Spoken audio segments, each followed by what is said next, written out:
The light in our bedroom was gray and thin, the kind of light that comes before the sun decides whether it is worth rising at all. Christmas morning. The whole house still and silent, except for the wind pressing itself against the window glass and the sound of my own breathing, and my husband's hand reaching for me in the dark before the children were awake, before my mother-in-law's footsteps crossed the floor above us, before the stove was lit, before any of it had begun. I did not stop him. Not because I wanted him to, not because I didn't, but because in my world, on that morning, what a husband took on Christmas was his by right, written nowhere, spoken by no one, but understood by every woman who had ever stood at an Amish altar and said the words the bishop told her to say. Before I go any further, my name is Martha. I grew up Old Order Amish in Indiana, in a church district so conservative that we did not allow rubber tires on farm equipment. I left when I was 26, and this channel is where I finally say the things I spent 26 years being told were not mine to say. If you want to hear the truth about what plain life looks like from the inside of it, subscribe right now and tap the like button. And tell me in the comments, did you grow up somewhere that had unwritten rules? Rules everyone followed and nobody named? I read every single one. Now let me explain what Christmas looked like in my community, because it was not what you are imagining. In the outside world, Christmas is loud. Lights and music and children tearing paper at dawn. In my community, Christmas was the opposite of all of that. The Ordnung, the unwritten code that governed every breath we took, treated decoration as vanity, and vanity as sin. No tree, no lights strung on the porch, no wrapped presents under anything, because there was nothing to put them under. Christmas in our home was a church day first, a quiet day second, a family day third, and in that order, with nothing left over for anything else. What we did have was tradition. Every family had them. Small private rituals that never got named out loud but repeated themselves year after year until they became the shape of the holiday itself. The Yoders down the road always slaughtered a hog the morning of the 24th. The Millers baked a particular kind of molasses cookie that appeared only in December and never any other time. My own mother made a special braid of bread on Christmas Eve, sweet and dense, that we ate cold the next morning before church. These things were never discussed. They simply were. They happened because they had always happened, and they would continue to happen because no one would think to question them. And one of those traditions, in my husband Samuel's family, was this. The husband rose before the household. He went to the barn alone. He fed the animals in the dark. He came back inside before the children woke. And his wife was expected to be waiting. Not waiting at the table with coffee, not waiting in the kitchen with the stove already going and the kettle starting to hiss. Waiting in the bedroom, in the bed, in the gray early light of Christmas morning. Every year. From the first year of marriage until the last. That was the tradition. That was what Christmas morning meant in Samuel's family. And when I married Samuel, it became what Christmas morning meant for me. I am going to say this plainly because I have been in therapy for 4 years now, and I have learned that plain language is not immodest. It is honest, and honesty is the only thing I have left to give. A wife's body, in my community, was not fully her own. It belonged first to God, then to her husband, then, in whatever order remained, to her children, her household, her church, and somewhere at the very bottom of that list, to herself. This was not cruelty, as my community understood it. This was theology. This was the correct ordering of a godly life. The bishop preached it. The older women confirmed it with their silence. My own mother, on the morning of my wedding, took my hands in hers and looked at me steadily and said, "Samuel is a good man. You take care of him, and he will take care of you." That was the whole of my preparation, One sentence, delivered with love, containing nothing useful. What she meant by take care of, I understood only partially on the morning she said it. What it meant on Christmas morning, in that gray light, with the wind against the glass and the children still asleep, I understood completely by the end of my first year of marriage. Let me tell you about Samuel because this part matters and I want to get it right. He was 24 when we married. I was 19. He was not a violent man. He was not a man who raised his voice or his hands or who treated me with open contempt. He was not the villain of this story, because this story does not have one single villain. He was a man who had been raised inside the same system I had been raised inside, and that system had told him clearly what a wife was for. He believed it the way you believe the ground is under your feet. Not because he had tested it, not because he had looked at it carefully and decided it was true, but because no one had ever suggested it might not be true, and a thing that has never been questioned tends to feel like gravity. Just the way things are. Just the nature of the world. I think about this often. Two people, both of them young, both of them shaped entirely by the same set of unspoken rules, lying in a bed he had built with his own hands, in a house that sat on land his grandfather had cleared, surrounded by a community that had sanctified everything about the arrangement, and neither of us had ever been given a single word with which to question any part of it. Our first Christmas together, I woke to his hand on my shoulder and I lay still and I counted the boards in the ceiling above me. 16, I had counted them before. It was over quickly. When he rose to go to the barn, he squeezed my hand once before he stood. "Good wife," he said. It was the closest thing to tenderness the moment contained. I got up and started the stove and began the bread for Christmas dinner and did not think about what had just happened because there was no framework inside my world for thinking about it. There was no word for what I might have felt. There was no category for what had occurred that was anything other than correct. The bread needed kneading. The stove needed wood. The children would be awake within the hour and they would be hungry and the day would need to be fed and held together and moved through. Life moved forward the way it always moved, which is to say it did not pause to ask whether I was all right inside it. I want to stop here for a moment because I can feel some of you shifting. I know what questions are forming, and I want to speak to them directly before we go further. I am not telling you Samuel was a monster. I am telling you that a monster does not need to be in the room for harm to happen. A system can do it. A theology can do it. A tradition with no name and no one willing to speak it out loud can do it more efficiently than any single person ever could, because a tradition does not have a face you can hold accountable. You cannot confront a tradition. You cannot ask it why. You cannot tell it that you were 19 and exhausted and that no one had ever once asked you what you wanted. A tradition simply continues. Year after year. Christmas morning after Christmas morning. The hand in the gray light, the 16 boards, the bread that needed making. That is what I spent 26 years inside. By our third Christmas, I had 2 children, and I was expecting a third. The gray morning light came the same as always. His hand, the same. My silence, the same. The 16 boards, the same. But that year, something different happened afterward.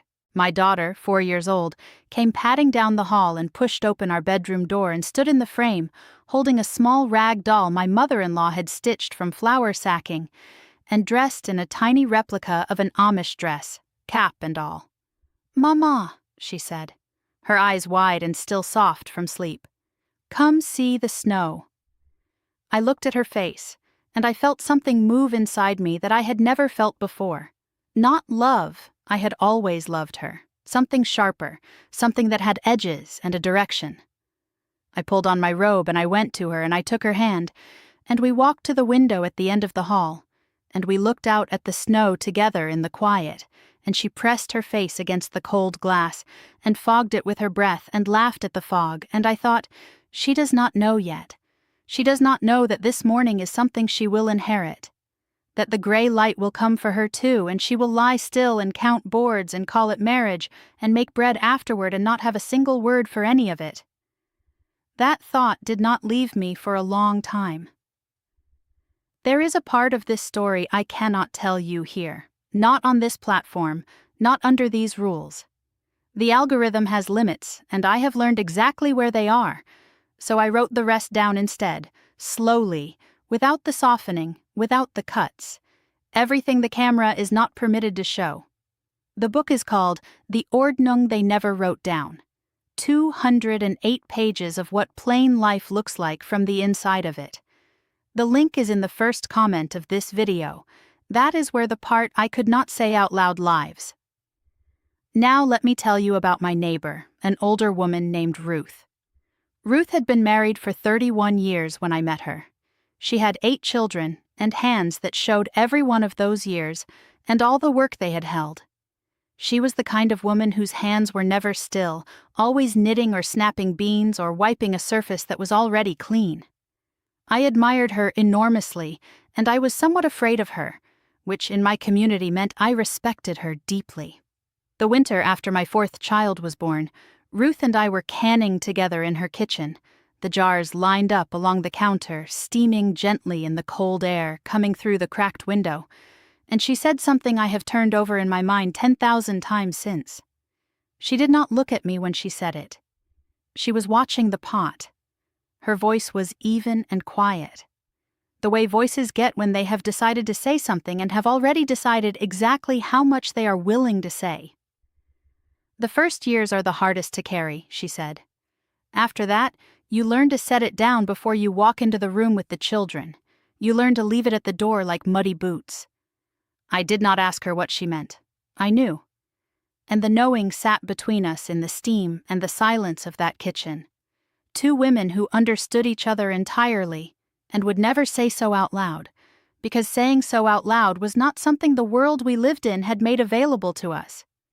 That is the other thing I want you to understand.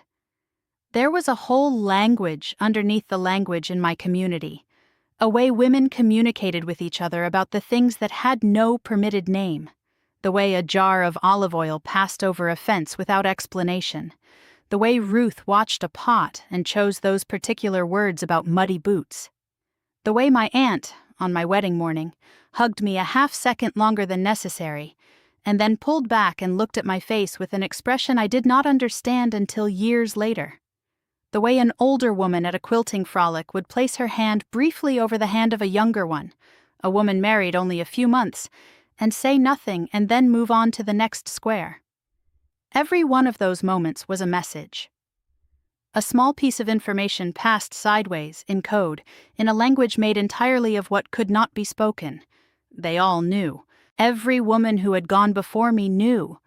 And the silence was not indifference. The silence was the only form of solidarity they had been given permission to practice. I think about that often now, from the outside. How much intelligence and care and love went into maintaining a silence that should never have been necessary. What those women might have done with that same energy if the system had been built differently. If a wife's body had been understood as her own.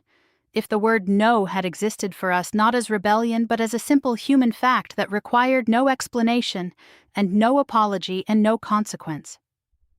After I left, after the shunning settled in and Samuel's letters stopped coming, and my mother stopped answering and my sisters went quiet and the community closed itself like water over a stone. I sat in my therapist's office on a beige couch in Elkhart, and I tried to explain Christmas morning. I did not have the vocabulary yet. I used the words I had, which were small and not quite right, and kept sliding off the thing I was trying to describe. She listened very carefully, the way good therapists listen, without shifting or filling the silence, and then she said something I had to hear twice to understand. "What you are describing," she said, "has a name. I remember the quality of the light in that room. Afternoon, yellow, coming through vinyl blinds. A box of tissues on the low table beside me that I had not thought I would need, and then did. She said the name. I will not say it here. But I will say that hearing it changed something in me that I had not known was waiting to change, because for 26 years I had lived inside a thing that had no name. And a thing with no name cannot be seen clearly, cannot be measured, cannot be set down or walked away from or examined in the light and understood for what it is. It can only be carried, the way Ruth said, left at the door like muddy boots. When something gets its name, it becomes possible to look at it directly, to say, that is the thing. That is what it was. That is what happened. That was the beginning of something I am still in the middle of. I want to say something now to the women watching this who are recognizing something. You may not have been Amish. You may have grown up Baptist or Catholic, or in a home where no religion was named, but the rules were just as strict and just as unspoken. You may be watching from a place where you are still inside the system and cannot yet imagine the outside of it. I want to say this as clearly as I know how. What happened to you has a name. Your silence was not obedience. It was the only option they left you. And the fact that he was not a bad man, the fact that you loved him in some real way, the fact that it was over quickly and then you made bread and the children woke and the day went on as days do, none of that changes what it was. All of it can be true at the same time, the love and the harm, the tradition and the damage the tradition did. You are allowed to hold all of it without having to choose which part is real. My daughter is 12 now. She lives with me outside of the community. She goes to a regular school where they have a health class that covers things I was never told and was never permitted to ask about. Last year she came home and told me something she had learned that day, something about her own body, something that was simply a fact. Nothing shameful, nothing dangerous, nothing that required silence or careful management. And she told it to me the way you tell someone the temperature outside. Casually. As information she had every right to have. I had to go into the bathroom and close the door. I stood at the sink for a few minutes with the water running. Then I came back out and I said, "That is right. And I am glad you know that." She does not know what I was doing in the bathroom. She does not know that her mother was standing at a sink crying because a 12-year-old knowing a simple fact about her own body without shame was the most quietly radical thing I had witnessed in years. She will learn more of this story when she is older. Not all of it, but enough of it that she will understand why I left, and what I carried out with me, and what I had to set down before I could begin to walk straight. What Samuel took on Christmas morning, he believed was his. The community had built that belief into him carefully and completely, over 24 years of sermons and silence, and watching his own father, and absorbing without any words being necessary what a husband was, and what a wife was for, and what the morning of a sacred day required of both of them. He took it with a squeeze of my hand, and the words, "Good wife," and I started the stove afterward, and the bread rose, and the children came downstairs, and Christmas happened the way Christmas happened every year in that house. Small and plain and quiet and without lights. I do not hate him. I want to say that and mean it, and I think I do. I hate the architecture he was built inside of. I hate the bishop's sermons about yielding that I sat on hard benches and absorbed every communion Sunday for 7 years. I hate the silence that Ruth kept, and that my mother kept, and that my aunt kept inside that 1 extra second of a hug. I hate that all of those women were intelligent and capable and loving, and so entirely unnecessarily alone inside something that should never have been permitted to exist without a name. I count different boards now, my own ceiling in my own house that I pay for with work I chose and do not apologize for. The light on Christmas morning comes in through curtains I picked from a store I drove myself to. My daughter sleeps down the hall knowing things I was not allowed to know at her age. The bread I make because I want to. It still rises. That part stayed with me from the old life, the feel of dough and the knowledge of when it is ready. Some things you keep when you leave. Not many, but some. Most things you learn to set all the way down, not at the door like muddy boots, all the way down, on the ground, outside, in the weather. And then you walk away in the direction of whatever morning is still waiting for you. If you want to read the version of this story that YouTube will not allow, the full pages are in the Ordnung they never wrote down. First comment of this video. And that is everything. Choose your freedoms wisely. They might just save your life.